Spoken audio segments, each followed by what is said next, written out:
everything just happened within about 3 seconds. One moment the plane's going up, and then everybody gets thrown up. Anybody who wasn't secured down to their seats were thrown up to the ceiling of the cabin, and then immediately as the plane dipped down the opposite direction, everybody fell down straight. I was seated and not doing nothing in particular, but I started feeling the airplane starting to shake like any normal turbulence. Like your seats will start shaking, and then the plane will just kind of move up and down a little bit, which is expected and I think nothing too unfamiliar. But I think what was peculiar was that it continued getting worse without any kind of warning that the situation was being made worse by the crew and from the flight deck. And it felt like being on a crest or the precipice of a really tall roller coaster.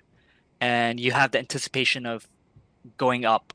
And at that point, like I felt like I needed to brace onto my belt and kind of like secure myself. I think some people reported feeling a lot of some kind of G-force pulling them back or something to that effect. But I think for me, it was not nearly as dramatic as seeing some of the people who were just who were unsecured, just slamming straight to the top of the cabin, hitting the lights and where the oxygen mask compartments would be. Like people just like hit their head straight through the compartments, breaking the plastic, and people slamming straight down on the armrests, hitting their backs, hitting the head on something. And like I was looking to the side, seeing them in real time, just like being lifted off of their seats.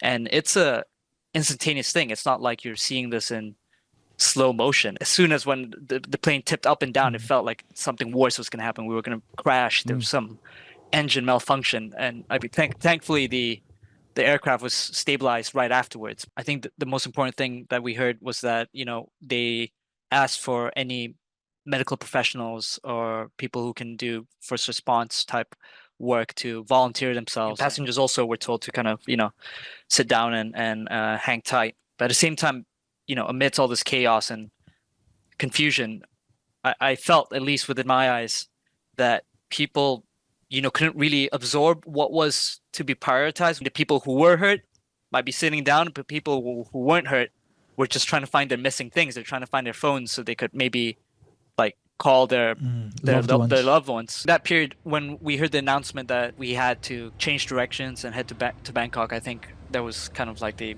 unspoken agreement amongst everybody that this was completely necessary. Like even for me, I didn't really realize the kind of the gravity of what had happened until we actually landed down in Bangkok during the emergency landing. I didn't realize Mm. that all these panels above our heads weren't just the oxygen kind of like hatches for the mask to come out. It was literally broken and shattered by people's heads and bodies impacting them. Once the medics came in, then they started doing some triage on people who had injuries that they could treat.